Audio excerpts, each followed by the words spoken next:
Hello, everyone. Welcome back to Autism Demystified. I am Dr. Valerie Barayev, general pediatrician specializing in autism care for children and other developmental concerns that families may have.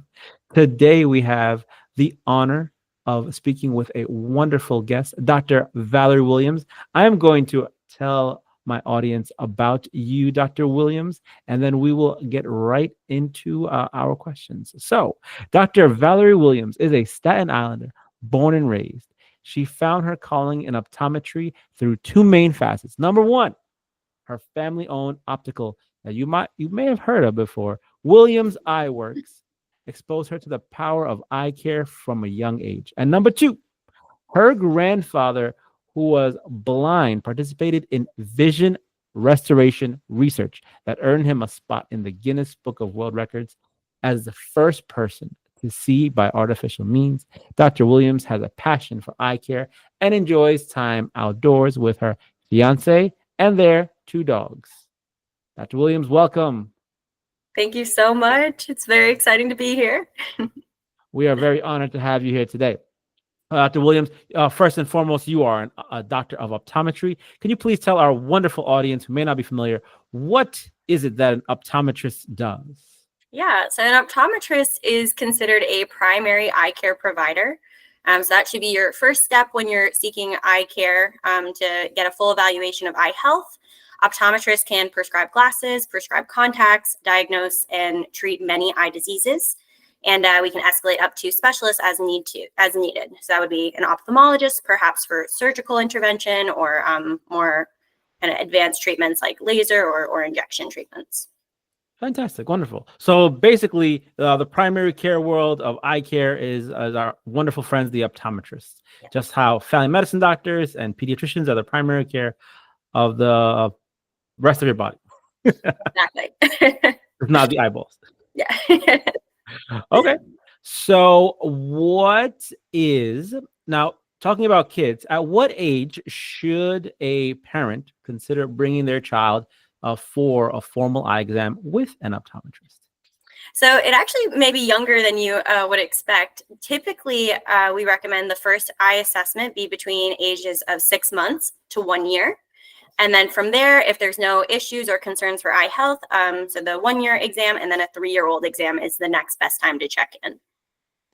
Now, families do ask me this wonderful, curious question, and they say, what can you possibly tell about the vision of a child at that young age when they can't tell you, I see the letter Q up there, or I see a school bus up there? Yeah, that's a great question. One of our really useful tools that we have at our disposal is called a retinoscope. So what we do is we use it's like a fancy flashlight, and we'll use it to assess the reflex coming back from the eye. So that allows us to estimate glasses prescription without any input from the person we're checking.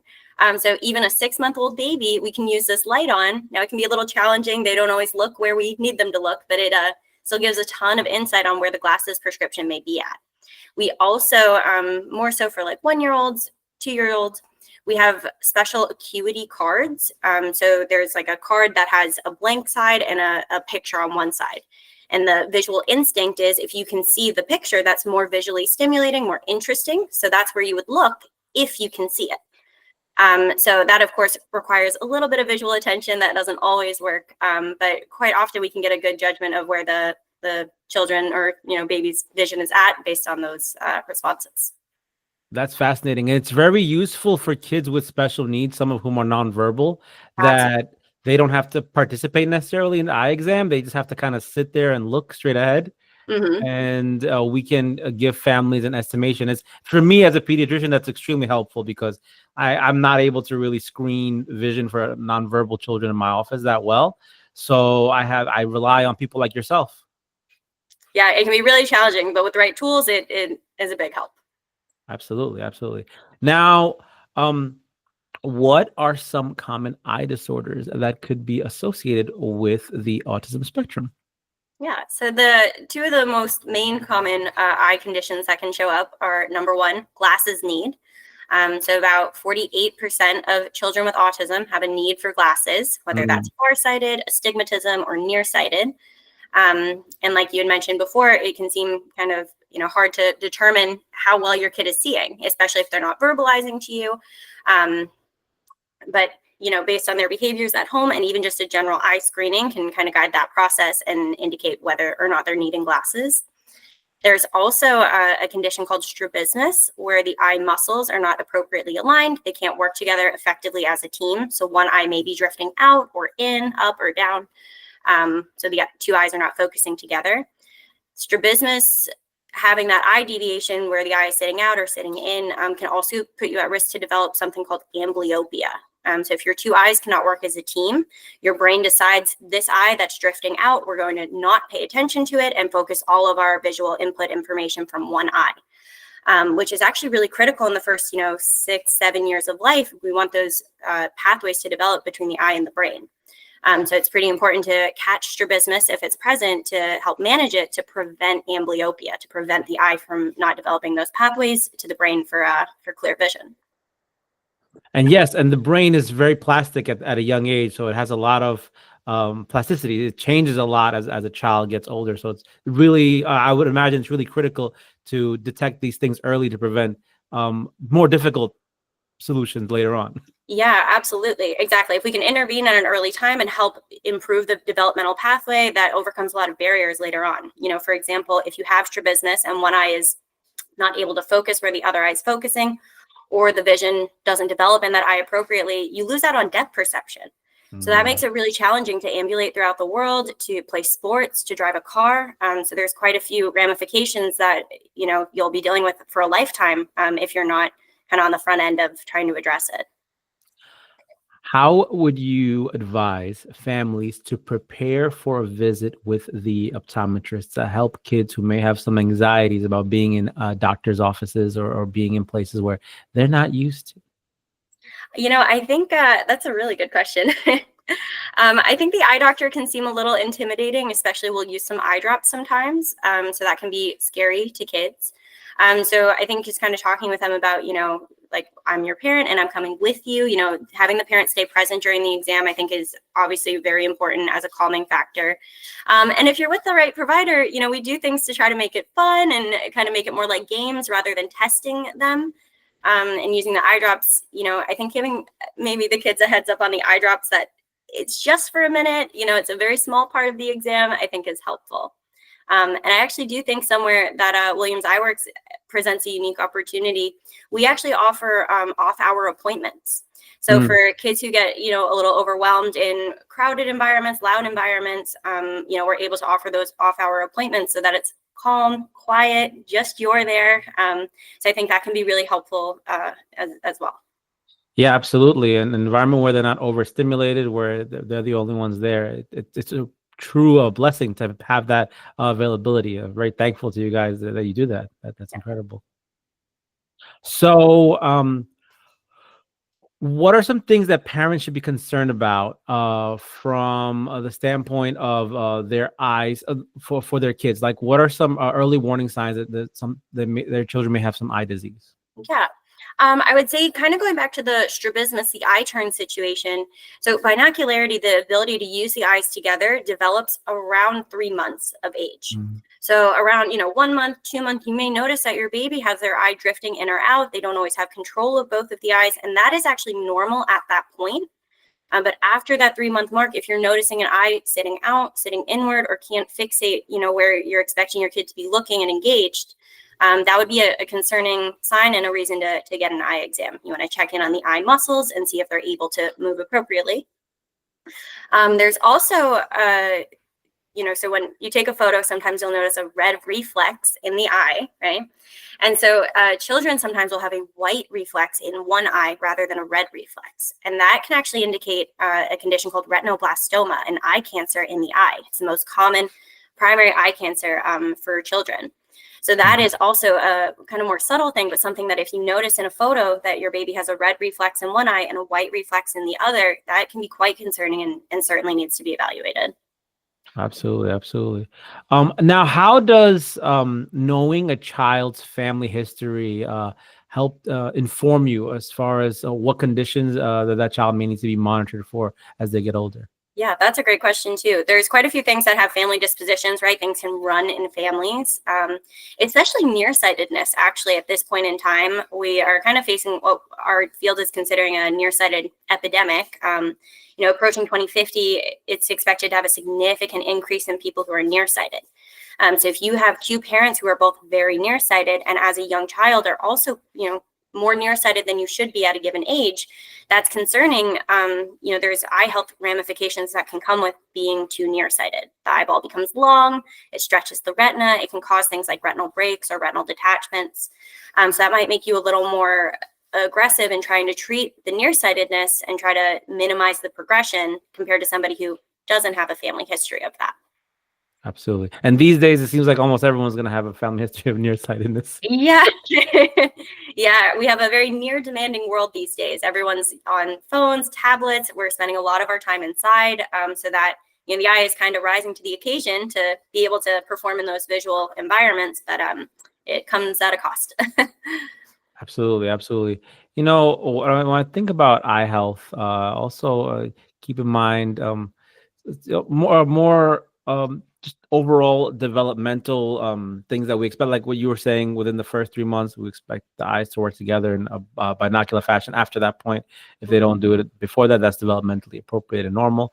A lot of families of newborns say, can my baby see me? Do they have any vision skills whatsoever? Are they born with color vision at all? Do they have rods and cones in their eyeballs that they can see me at all? Like, how do you help answer some of these common vision questions for newborns? Yeah, that's a good question too. So newborn vision is actually pretty blurry.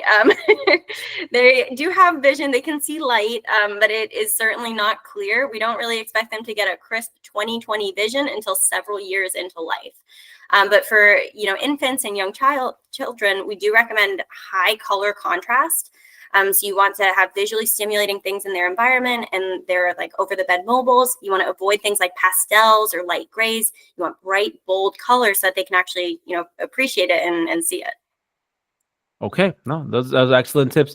And going even back to the epidemic of myopia that we have in this world, there was a lot of talk about if you sit too close to the TV, or if you're watching the TV too often, you're gonna ruin your vision and your eyesight. Can you speak more about when we look at something from a longer distance versus the screens that we have right up to our faces? Yeah. So the eye is naturally kind of at rest, so to speak, when you're looking far away. That's your natural base point. And when you're looking at something up close, it requires you to accommodate, to focus on it. So it's a bit more, effort from the eye to bring things into focus and make things clear when you're looking up close.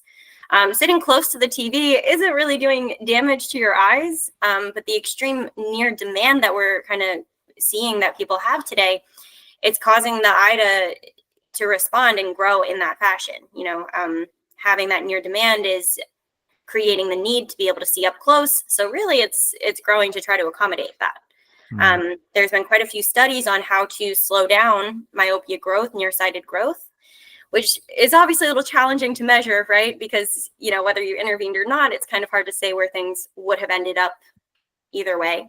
But one thing across the board, multiple studies have confirmed that spending time outside decreases myopia progression. So that's a really great thing that you can do for your kids, is spend time outside, have outdoor activities, ride bikes, play baseball, be outside and active. And that can help with the glasses prescription. So what do they do if it's cold outside? Grab a jacket. No. Okay, grab a jacket and still go out there. Great. Okay. No, outside time. That's take those words and we take them to heart, because I am guilty of this myself with my own family. Like, it's so much easier to not go outside, but it's so much more important for all aspects of your health to be outside and outdoors. I think that is one of the things that I lament the most about modern life, is that modern life has taken so many of the things that we used to do outdoors and we moved them inside. Yeah. Yeah, and there is a level of convenience to that. And like you mentioned, it's cold out. It's been cold out. So it's kind of nice to be inside and have some indoor activities that you like. But it's also important to prioritize still making time outside and having that be a routine part of your child's life. Absolutely. Absolutely. So When a family does have a child with um, amblyopia or myopia, what is the role of patching there? Like I have seen some children have eye patches at a young age. Yeah. So the idea behind the patching, that's usually a treatment for amblyopia. You have one eye that is weaker, so to speak. So you have a harder time taking visual input from that eye. So the idea of the patch is to cover your better eye to kind of force you to use your weaker eye and create the connection between the eye and the brain to help reinforce it. There's a few alternatives at this point to the patch. It's a hard sell to ask a young child to wear an eye patch and to keep it on for several hours. So there are some eye drops that we can use as an alternative to make the vision a little more blurry in your better seeing eye. And you can also consider a contact lens to make the better seeing eye blurry to help kind of force the connections to form in your amblyopic eye. It's just so amazing how we can manipulate the development of vision from a very young age and try to help kids out with the best outcomes and avoid really like retinal detachment is a very scary thing. Could you just explain to families, like if myopia goes out of control as the child gets older and the eyeball keeps stretching, what exactly does it mean to have retinal detachment? Yeah, so retinal detachments can be quite visually devastating. The retina is like wallpaper, and it lines the inside of the eye. It captures light information and it sends it to your brain. So, if that area becomes thin and stretched like it does when you're very nearsighted, it's susceptible to have a break in that area. Once there's a break, fluid can go underneath the retina and cause the entire wallpaper to just fall and detach off. So that, if you were to have a complete retinal detachment, that would, make you blind. You would not be able to see light. With that said, often, if we're able to catch the retinal detachments, there's repairs, there's surgeries that can be done to help intervene and protect the vision. So that would require a retina specialist. That would be an ophthalmologist. Sometimes they're able to treat it in the office using a few different techniques. Sometimes they do, need to go into an OR to do a surgical repair. But there are ways to intervene and treat it, which is important if you notice vision changes to let your eye doctor know. Okay. No, that's wonderful. Dr. Williams, thank you so much for sharing all of your wisdom and insights with us. Can you please tell our wonderful audience how can they find you and learn more about Williams Eyeworks? Yeah, absolutely. So we have our website, williamseyeworks.com. So that lists our hours, a lot of, interesting articles. We try to provide our patients information there. We're also present on social media. We have a Williams Eyeworks Instagram page as well as a Facebook page. So please feel free to like or share. You can message us there. You can call us. We're always happy to chat and reach out. Very friendly people, very nice people. Generationally, this family is awesome. Chris Williams, the father, wonderful human being. Bless you guys. All the kids, role models. Not only do they care about people's health and wellness, they also just care about the overall wellness of the community that have outside of the eye world, always supporting different events and the business community all over Staten Island. So I thank you guys for being awesome. Thank you.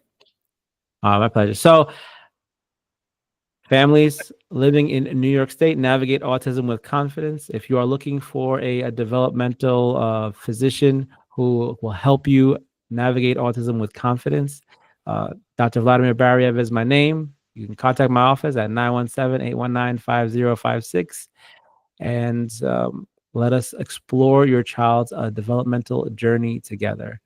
Thank you again to Dr. Williams for joining us, and everyone, take care.